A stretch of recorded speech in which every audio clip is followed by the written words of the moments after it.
You're watching 5, and now Charlie State has Thursday evening's edition of 5 News.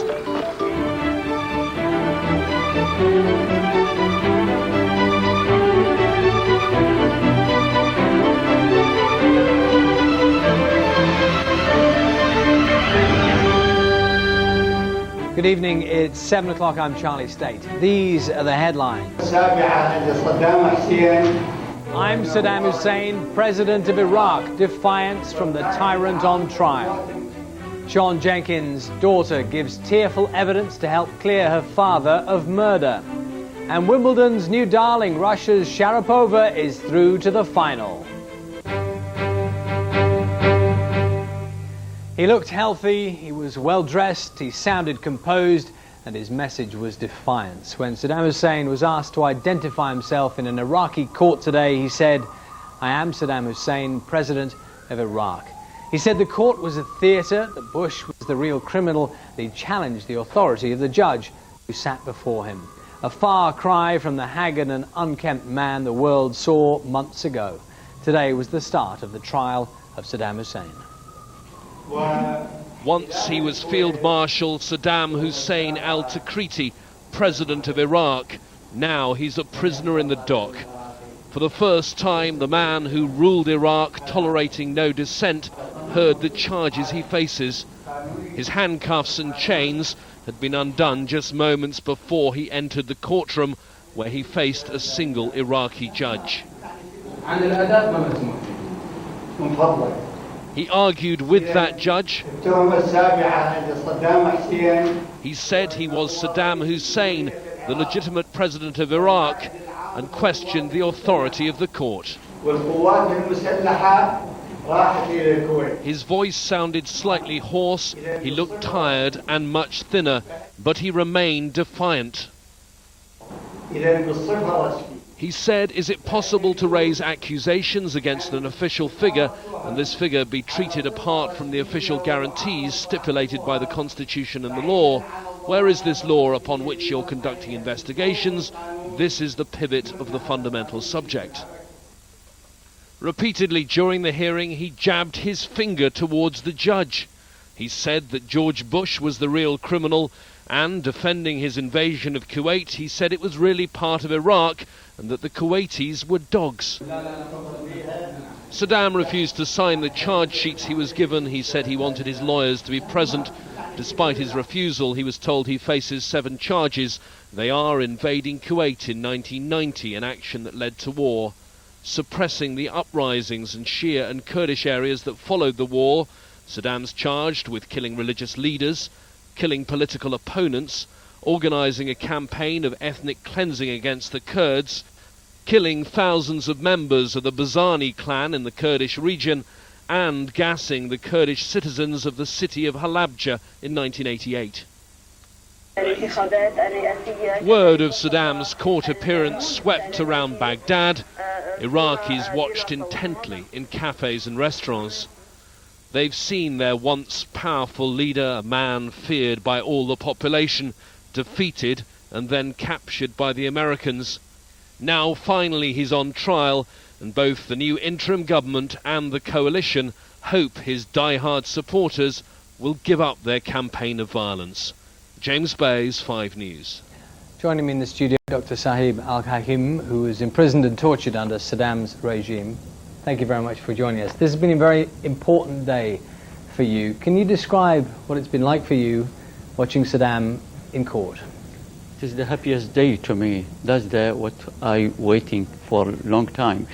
We are campaigning since long time to put Saddam Hussein on trial. We hold a continuous picket in Trafalgar Square for 333 weeks, asking the international community to support our demand to put Saddam Hussein on trial.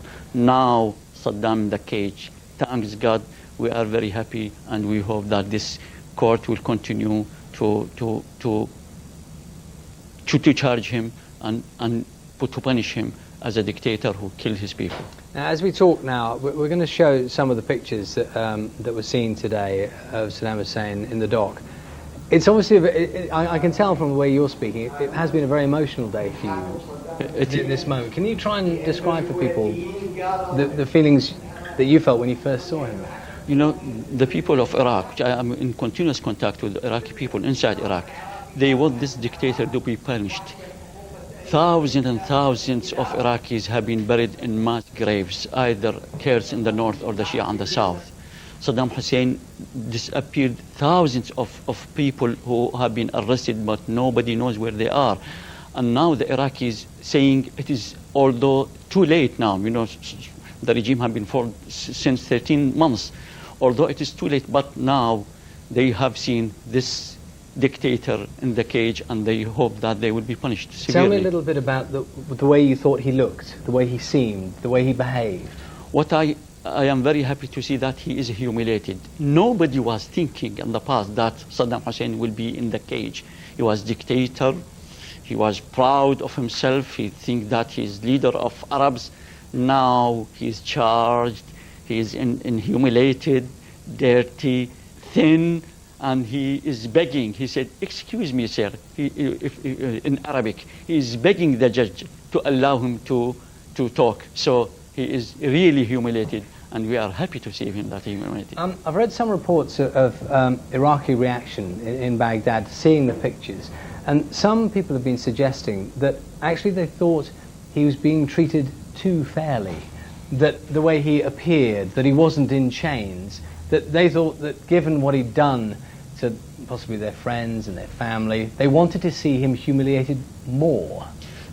In Islam, in Arab, we say that treat him as he treats you. So he humiliates the Iraqi people. They want to see him handcuffed. He want to see him more humiliation. And what they are very angry that with the American because they consider him as a prisoner of war. They want this dictator to be punished more and treated more severely than this civilized way. Can I ask you one last question? At some point, as the trial proceeds, the issue of whether or not he faces the death penalty will arise. What's your personal position on that? I think the Iraqis inside Iraq want him to be dead. Okay. We will leave it there. I want to thank you very much for joining us today. We can cross now to our political editor, Andy Bell, who's at Westminster. Andy, these, of course, are very dramatic pictures. I understand we have had some political reaction from Jack Straw. Can you tell us what he's had to say? Yes, we've really had Jack Straw expressing, I think, the quiet satisfaction on the part of the British government that this trial has got underway. He's been saying, for instance, this is a very important day for Iraqis because this trial should allow them to move on, in a sense, from 3 decades of tyranny that they endured under Saddam Hussein. This is the way that the Foreign Secretary put it this afternoon. It is absolutely essential that Saddam is tried in a just way and is accorded rights he never accorded his own victims. Why? Because this is the only way in which the people of Iraq will be able to reconcile themselves to the terror and the horror that happened under Saddam, and to appreciate that there's a real difference between the old regime and the new government. Andy, there are already questions being asked as to whether it is possible for Saddam Hussein to get a fair trial. Yes, and there is a real conflict here because everybody in London, in Washington, the new Iraqi government wants this trial to be as Iraqi as possible, the new Iraqi nation putting the old dictator on trial. But of course, in the period of Saddam Hussein's dictatorship, the Iraqi legal system virtually ceased to exist in any way that any impartial international observers would recognize such a system. And so there was actually quite a lot of discussion at first about the idea of international jurors, judges being brought into Iraq to assist in this particular trial. But that isn't happening. So the pressure really is on the Iraqi trial to be fair. And we've already had a glimpse today of how people might say it's not being fair. One of the lawyers engaged by Saddam's wife, they're not actually in Iraq, but in neighbouring countries, said the fact that he didn't have a lawyer with him today meant that this initial hearing, in his view, was quite simply not legal. That is the sort of thing the Iraqi court is going to have to face up to, because the last thing that people in London, in Washington, and many people I suspect in Iraq as well, is that there should be the impression given that this trial somehow has not been fair and that this man has not been justly tried for his alleged crimes. Andy, thank you very much for that.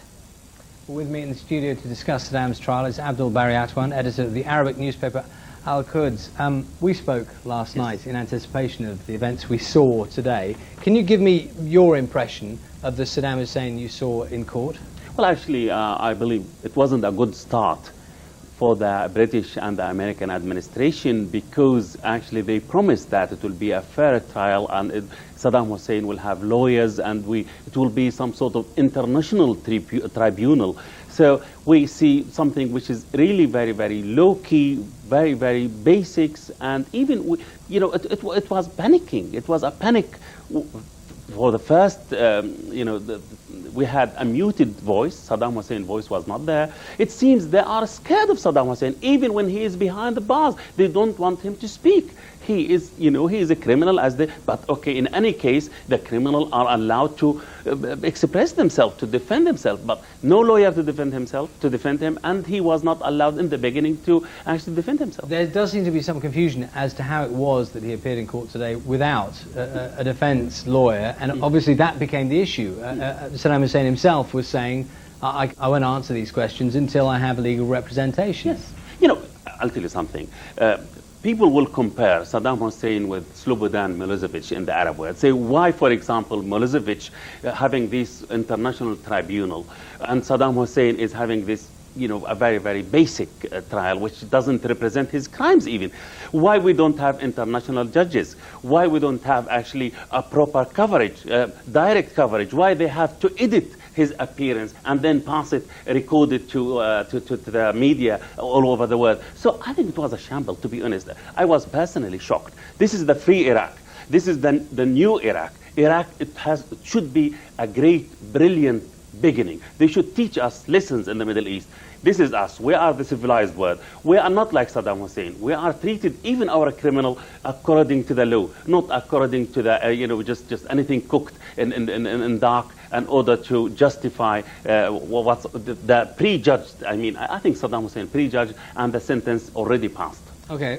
We also have Masood Sajjarah, who's chairman of the Islamic Human Rights Commission, who joins us as well. If I could just ask you, first of all, your impressions. Everyone has been looking at those pictures today. It's sort of said, in some ways, different things to different people. Some people have said that Saddam Hussein looked humiliated. Others say he looked very confident. What did you make of what you saw? Well, I think I myself have got a mixed feeling, but what I'm really sort of anxious is that for a very, very long time we've been waiting to see justice being implemented, and unfortunately I feel that this is not it. This is not the way that we expected. We want due process to take place. I really believe that Saddam Hussein has been one of the worst criminals of our time. He committed genocide not just against Iraqis but Iranians and Kuwaitis and indeed the whole region. And he needs to be brought to justice on that level rather than sort of a kangaroo court which has been created by a government which has been in place only for a few days and is not even in charge of his own destiny. Saddam Hussein in court today said himself that, in his opinion, he thought the judge was representing the coalition administration and the coalition forces. He's obviously, to some extent, already playing to the cameras. Would you accept that? Yes, of course. I mean, you don't, unfortunately, this is not out of character for him or indeed others to do. What I'm really concerned is not what he would do. I'm concerned what we as a civilized world would do. We've seen in Bosnia the Serb criminals weren't handed into the Muslims. In Rwanda they weren't handed in to the lynch mob. We had the international law, and I believe that what we are seeing here today is really an attempt to legitimize this government by this prosecution among the Iraqis, and this is not the way to deal with justice. I imagine, I dare say, from what you're saying, you must be fairly mystified as to how this was allowed to happen. I mean, it seems very obvious. He appears in court. He should have a lawyer alongside him. Absolutely. I mean, it really is a shamble, and I really believe that this is not the standard that we want to see. We want to see justice done. We want to see him being brought against atrocities that is committed.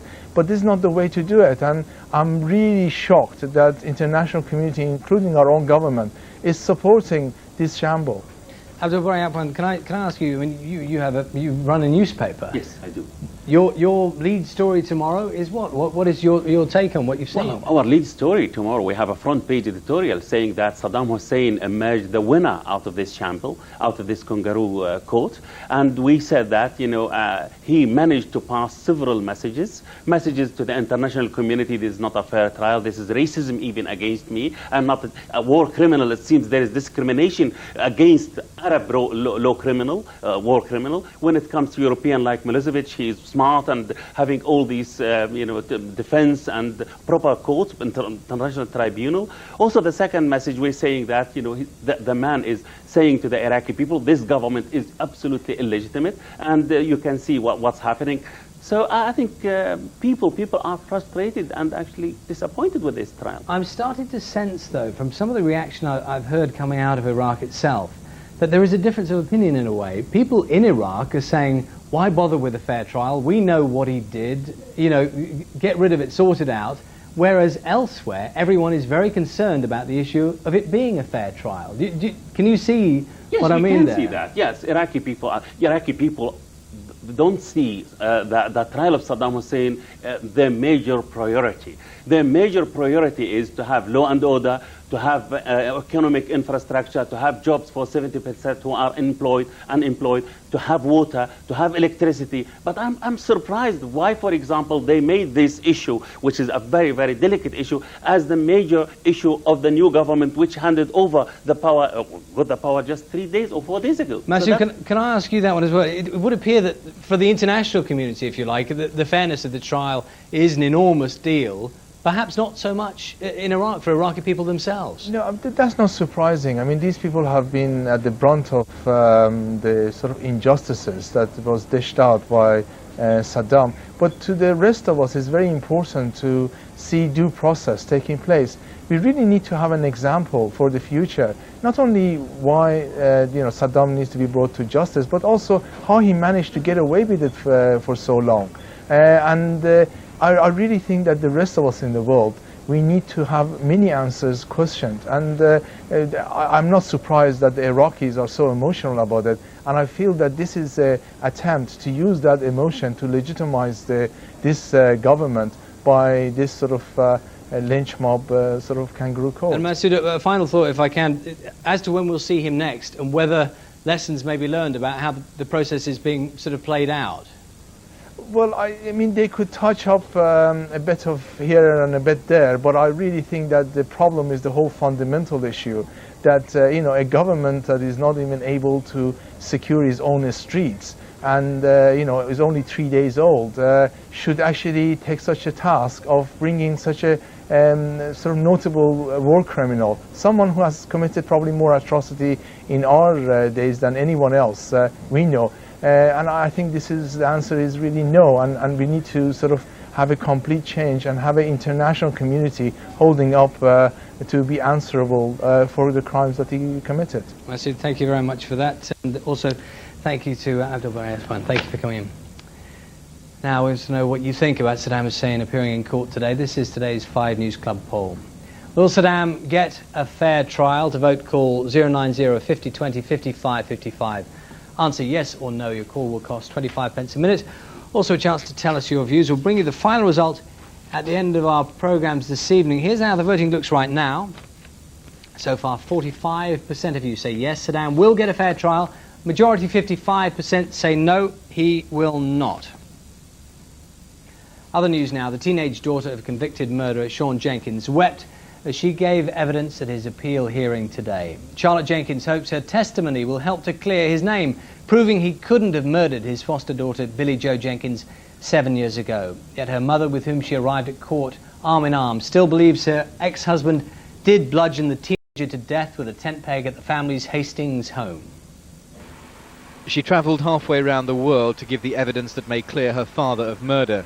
Charlotte Jenkins on the left, who was just 10 at the time her foster sister Billie Jo was killed, is now 18 and living in Australia. Her father is serving a life sentence. This is his second appeal against the conviction. Sean Jenkins was about to come face to face with the daughter he can hardly know. As she took to the witness stand, Charlotte Jenkins was visibly shaking. She now speaks with an Australian accent, but as she answered questions, her voice trembled, and on 2 occasions, proceedings had to be halted as she broke down. Across the court, behind the bars of the dock, as he watched, her father, Sean Jenkins, wiped away tears. 13-year-old Billy Joe was bludgeoned to death with a tent peg on the back patio of the family home in Hastings. A police surgeon described it as the worst case he'd ever seen.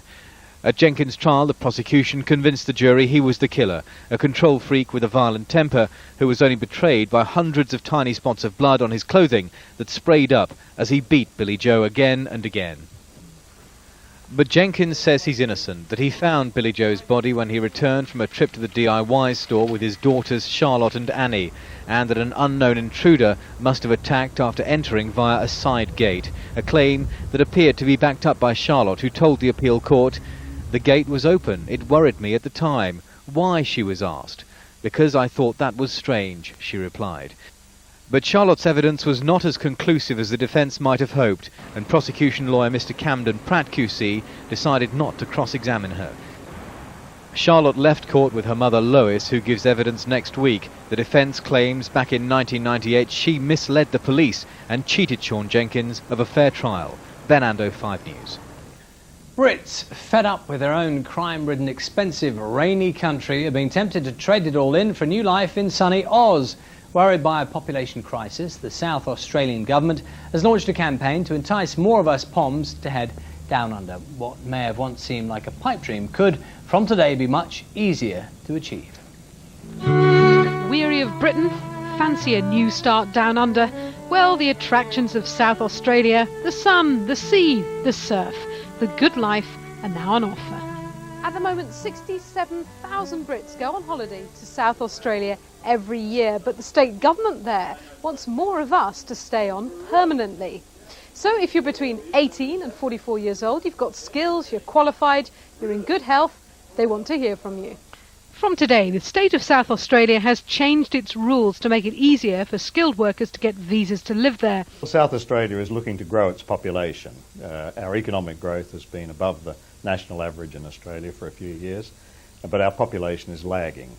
And so this new scheme is to stimulate the interest of British people in South Australia in particular, and encourage them to make it their new home. Meet Mr. and Mrs. Porritt, who in 1955 became the millionth British migrant to leave for a new life down under. Examples of the £10 Poms, as they were called. They were given a nominal £10 ticket to Australia, but today there's a new surge of interest in Brits migrating. With a recent survey revealing that a third of Britons are thinking of leaving the country in despair of the state of the nation, could it be that the charms of South Oz will take a grip? Charlotte Hume, 5 News.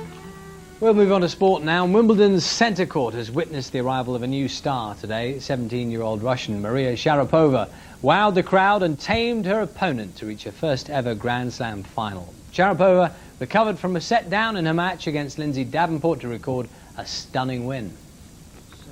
Maria Sharapova is the emerging name and face of women's tennis. The teenage Russian was up against veteran Lindsay Davenport in her first ever Grand Slam semi-final. Quite an opponent for a tennis coming of age. Occasionally Davenport found her own power game being returned with interest. Very clever. But Davenport it was who won the first set in just 26 minutes. Then crucially came the rain, stopping play if not the drinking.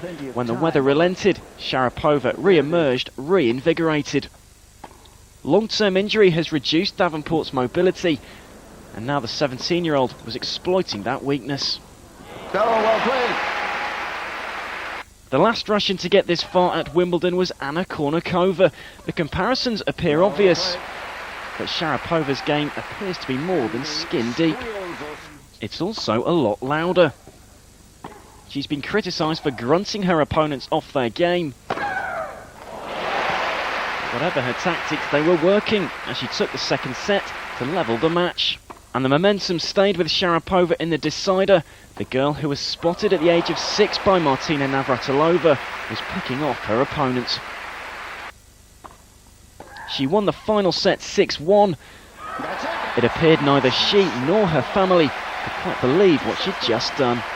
She's now aiming to become the first ever Russian to win this title. Andy Richardson, 5 News. And I can tell you Sharapova will meet defending champion Serena Williams in this weekend's final. Williams has just beaten Amélie Mauresmo of France in 3 sets. The top seed is aiming for her 3rd successive Wimbledon title. Cycling champion Lance Armstrong has spoken out about his biggest challenge yet, cancer. The same steely determination he later used to win the Tour de France 3 times also helped save his life. For Lance Armstrong, cancer was one race he simply had to win. I considered everything a competition. And I went out and searched for the best doctors, just like as an athlete you would go out and search for the best trainers, for the best technology. You would have that on your side. Because we're going to throw everything we can at this guy. And if we start the race, let's just say it's a marathon, you get to mile 10, you want to know how far ahead of the guy you are or how far behind the guy you are. So the whole time I was looking at this as if he was the enemy, and I was checking myself. When we did chest x-rays, I was in there with the doctors comparing. When they did the blood work, I said, I want the results immediately, because I learned how to look at the results. I don't know if the doctors particularly enjoyed that or not, but I think in the end they want a patient that wants to live. They want a patient that cares about themselves, cares about their future. And you can see more of Alistair Campbell's interview with Lance Armstrong tomorrow night at 8:30 here on 5. Now, you've been calling us all day on whether you think Saddam Hussein will get a fair trial. Here's a sample of what you had to say. Adam got in touch. He says, yes, I'm confident this is the chance to finally bring him to justice. Rose called to say he'll get a much fairer trial than he gave to any of the Iraqi people. Another caller says the court's been set up by an American administration who don't understand the meaning of justice. It's a joke. Saddam will not get a fair trial. And Garth agrees, saying he won't get a fair trial because the US and Brits are still in charge, despite saying they've handed over sovereignty to the Iraqis. So thank you for those calls. That's it for now. We've got updates as usual throughout the evening. For now, though, from me and everyone on the 5 News team, bye-bye.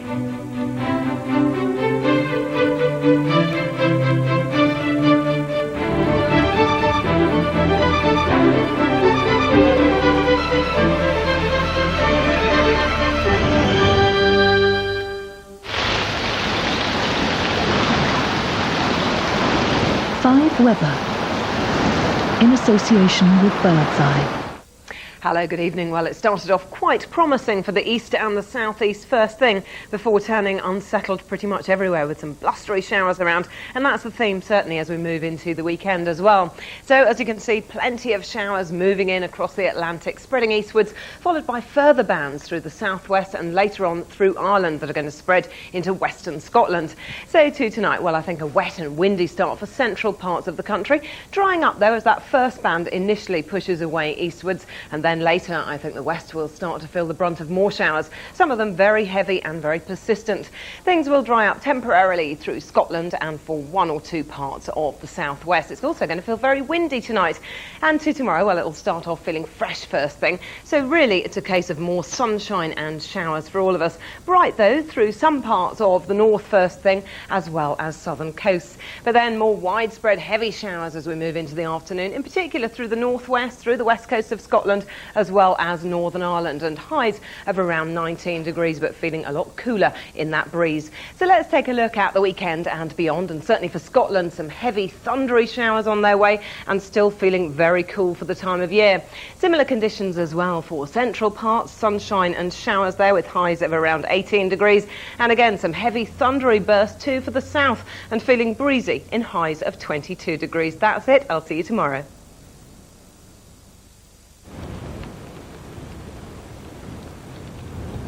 Birdseye Food, in association with the weather.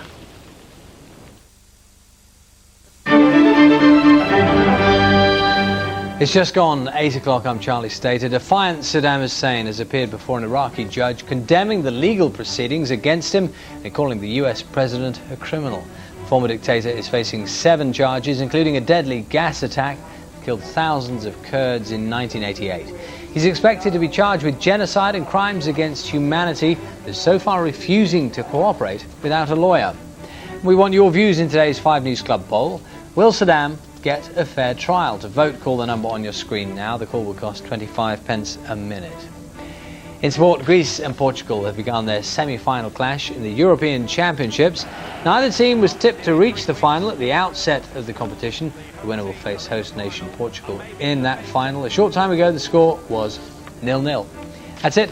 More news in an hour.